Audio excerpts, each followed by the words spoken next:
Shalom la famille, nous sommes jour 7 de la Saint-Valentin en Christ. Oui, c'est le dernier jour, le 7e jour, le jour du repos, normalement. Mais comme nous avons dit que c'était une semaine de 7 jours, donc nous essayons de respecter ce 7e jour-là. Donc, me voici ici pour vous lire la 7e lettre d'amour et tout de suite, nous allons la lire. C'est la lettre à l'église de Laodicée. C'est dans Apocalypse 3, versets 14 à 22. Lisons-la ensemble. 7e lettre à l'église de Laodicée. Écrit à l'ange de l'église de Laodicée. Voici ce que dit l'Amen, le témoin fidèle et véritable, le commencement de la création de Dieu. Je connais tes œuvres. Je sais que tu n'es ni froid ni bouillant. Puisses-tu être froid ou bouillant. Ainsi, parce que tu es tiède et que tu n'es ni froid ni bouillant, je te vomirai de ma bouche. Parce que tu dis, je suis riche, je me suis enrichi et je n'ai besoin de rien, et parce que tu ne sais pas que tu es malheureux, misérable, pauvre, aveugle et nu, je te conseille d'acheter de moi de l'or éprouvé par le feu, afin que tu deviennes riche, et des vêtements blancs, afin que tu sois vêtu et que la honte de ta nudité ne paraisse pas, et un collier pour oindre tes yeux, afin que tu vois. Moi, je reprends et je châtie tout ce que j'aime. Aie donc du zèle et répands-toi. Voici, je me tiens à la porte et je frappe. Si quelqu'un entend ma voix et ouvre la porte, j'entrerai chez lui, je souperai avec lui et lui avec moi. Celui qui vaincra, je le ferai asseoir avec moi sur mon trône. Comme moi j'ai vaincu et me suis assis avec mon Père sur son trône. Que celui qui a des oreilles entende ce que l'Esprit dit aux églises. Cette dernière lettre d'amour, cette dernière lettre qui reprend l'épouse de Laodicée, cette épouse tiède que le Seigneur dit qu'il vomirait à cause de sa tiédeur. Mais en même temps, le Seigneur ici tend la main. Parce qu'il y a toujours le témoignage de Dieu. Et ce témoignage, le Seigneur ne le rend pas définitif. En fait, il nous laisse à nous de le rendre définitif. Mais il nous fait part de son témoignage, de ce qu'il voit, de ce que nous sommes dans sa vérité, dans son Amen. Et il nous demande, lorsque cela ne s'accorde pas avec ses attentes, avec son amour, avec la vie en Christ, lorsque cela ne s'accorde pas avec la lumière qu'il est, avec le sel qu'il est, lorsque cela ne s'accorde pas avec le feu qu'il est, lorsque cela ne s'accorde pas avec le sanctifié qu'il est, cette pureté, cette sainteté qu'il est, lorsque cela ne s'accorde pas avec la pureté de l'or que nous devrons être, lorsque cela ne s'accorde pas, le Seigneur ne nous laisse pas tomber. Il dit d'avoir ce zèle du repentant. Il ne dit pas que, selon le monde, cette épouse de Laodicée, cette épouse Laodicée est pauvre, non. Elle semble bien être une épouse très riche, arrogante, imbue d'elle-même.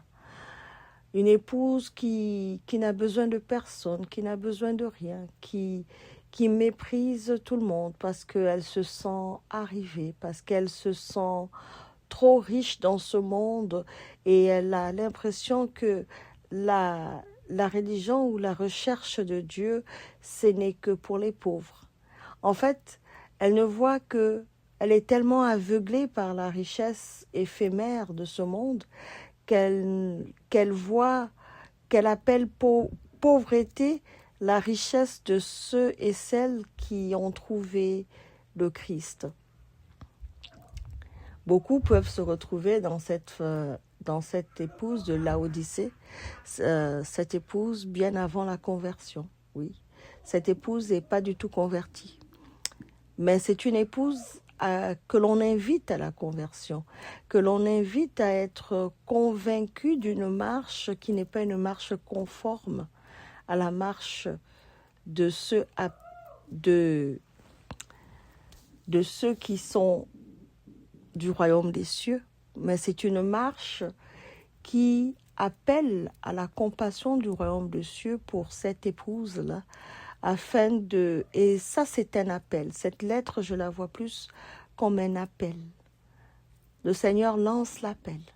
Le Seigneur t'appelle vers lui à la repentance, t'appelle à rentrer dans le rachat.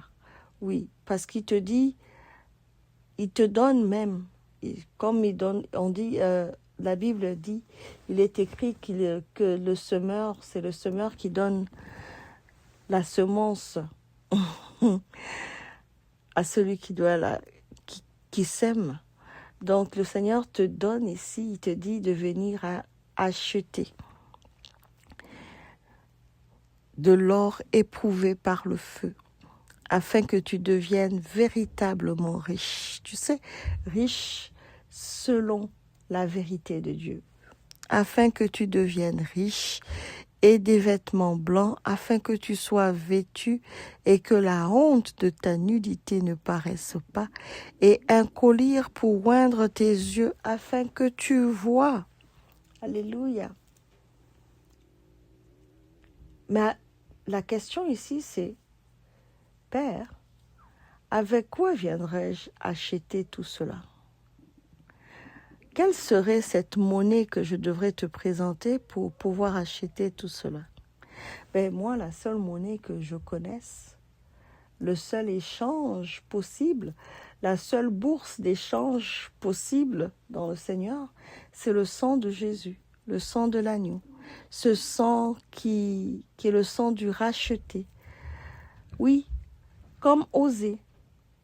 Pourquoi je parle du sang de l'agneau? Je vais vous parler de l'histoire de Osée dans le livre de Osée. Osée est un prophète, bien sur tout rapport, qui vit selon les ordonnances, selon les lois, qui répond à l'appel de Dieu, qui marche avec le Seigneur parce qu'il entend la voix de Dieu encore, ce qui est une chose rare à cette époque-là. Et Osée entend Dieu lui dire d'aller épouser une prostituée.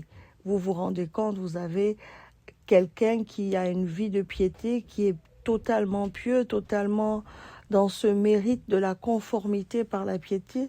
Et là, on lui demande d'aller épouser son contraire, la femme de Osée, qui est une prostituée, qui est une femme de mauvaise vie. Oui, prostituée, pas seulement. Ici, je parle pas seulement de la prostituée, celle qui se balade et qui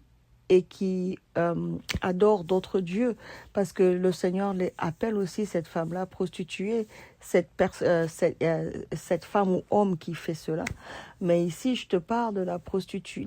La femme de Osée est une prostituée dans ses habitudes sexuelles, elle est comme une esclave sexuelle, elle se donne, elle se fait payer pour servir avec son corps d'autres hommes. Et là, à ce moment-là, le Seigneur dit à Osée que c'est cette femme-là qui va épouser. Et pourquoi le Seigneur le dit à Osée? Parce que Osée a un message à donner à Israël. Mais Osée peut pas avoir la conformité de donner le message à Israël s'il ne vit pas la peine que vit notre Seigneur quand il nous voit dans des telles voies, dans des voies de prostitution. de tout genre, comment ça peut le toucher. Donc le Seigneur dit, si Osée passe par ce chemin-là, Osée comprendra le discours, Osée comprendra la dureté de mon message pour Israël. Osée ne va pas compromettre le message parce qu'il sera passé par ce feu-là et il comprendra la nécessité, la compassion derrière le message afin que cela ne soit pas le partage de nombreuses personnes. Et là, bref, je coupe l'histoire, vous pouvez aller la lire dans le livre de Osée. Osée va épouser cette femme et il va avoir 3 enfants avec cette femme. Et après que la femme ait donné naissance aux 3 enfants, elle va quitter le foyer pour encore aller servir avec son corps d'autres hommes, malgré le fait qu'elle soit mariée avec Osée, et elle va se retrouver dans un marché des esclaves, cette femme adultère. Et là, le Seigneur va demander à Osée de prendre dans sa maison tout ce qu'il a comme argent, tout ce qu'il a comme richesse, tout ce qu'il a comme monnaie, pour aller avec ça au marché des esclaves, pour racheter sa femme et la ramener dans le foyer. En soit dit en passant, une parenthèse, Osée veut dire salut. Donc, oui, le salut. Et là, Osée va faire ce que le Seigneur a ordonné et va aller racheter son épouse, comme le Christ nous a rachetés à la croix avec toute la richesse du royaume des cieux. Et cette richesse consiste à la pureté de son âme, parce qu'on dit que l'âme est dans le sang, n'est-ce pas? Donc le sang du Christ est l'âme du Christ, le sang de Jésus-Christ, c'est son âme qu'il répand pour nous. Et là, tu comprends mieux à ce moment-là, quand Jean dit « Je veux que tu prospères à tous égards, qu'on prospère l'état de ton âme. Je veux que tu prospères et que tu sois en bonne santé, comme prospère l'état de ton âme. » N'est-ce pas? Voilà. Donc, la prospérité du Christ, il est prospère à cause de son âme, il est riche à cause de son âme. Alors, il répand ce sang-là qui est le prix à payer, le prix du salut des hommes, le prix du salut du monde. Et là, il verse ce prix-là pour nous racheter et il nous permet à travers sa parole de l'utiliser, de le brandir lorsque c'est nécessaire. Alors je vais t'inviter à le brandir. Oui, parce que le Seigneur dit, je te conseille d'acheter de moi de l'or éprouvé. Alors peut-être que tu pourrais utiliser ce sang-là pour acheter tout ce que le Seigneur te conseille d'acheter. Il te dit que il te reprend ici et te châtie ici parce qu'il t'aime. Parce qu'il dit, moi je reprends et je châtie tout ce que j'aime. Le Amen reprend parce que il faut reprendre ton frère, ta sœur, quand il a péché. Faut le lui dire. Faut faire ce témoignage-là. Faut pas avoir peur de dire, ce n'est pas un jugement. C'est reprendre avec amour son frère et sa sœur afin qu'ils soient ramenés sur le chemin de la repentance.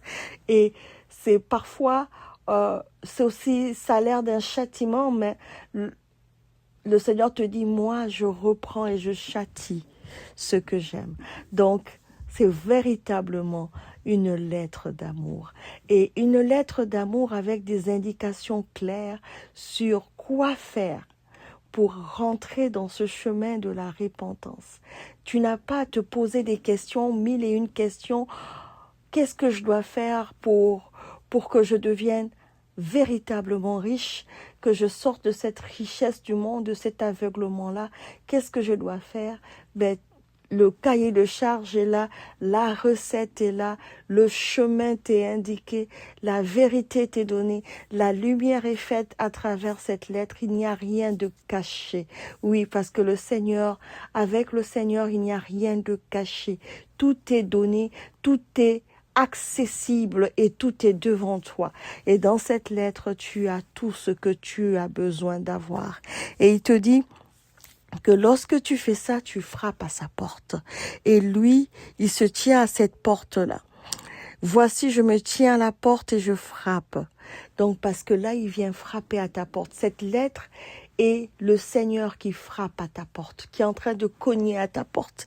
Et il dit, si tu entends cette lettre, si tu as les oreilles et que tu entends ce que l'Esprit dit à l'Église, c'est que l'époux dit à son épouse, ce que l'Esprit dit à son épouse, ce que Christ dit à son épouse. Si tu entends cette voix-là, la voix du bon berger, lui te conduira, parce que celui qui entend ma voix, je le conduis, dit le Seigneur.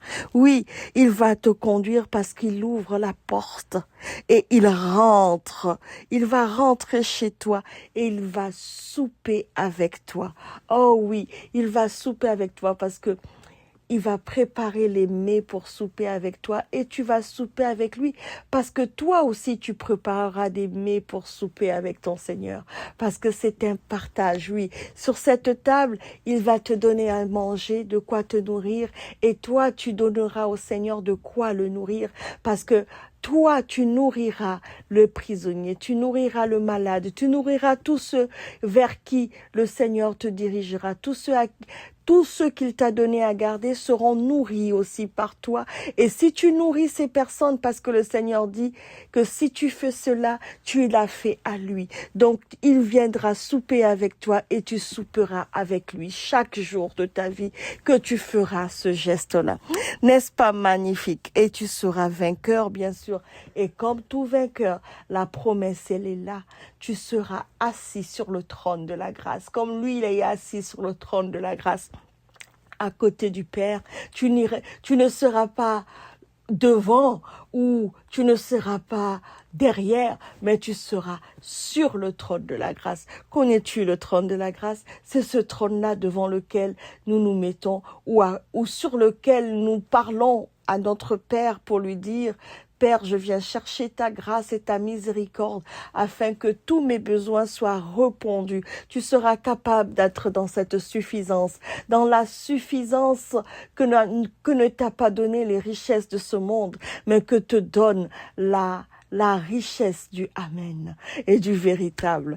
Alléluia, je vais te laisser sur ça. J'ai passé un magnifique moment avec chacun de vous à travers ce partage, à travers ces lettres. Je vous encourage à lire votre Bible parce que la parole de Dieu est une véritable lettre d'amour. Et chacun de ces mots est de l'amour qui se répand en toi.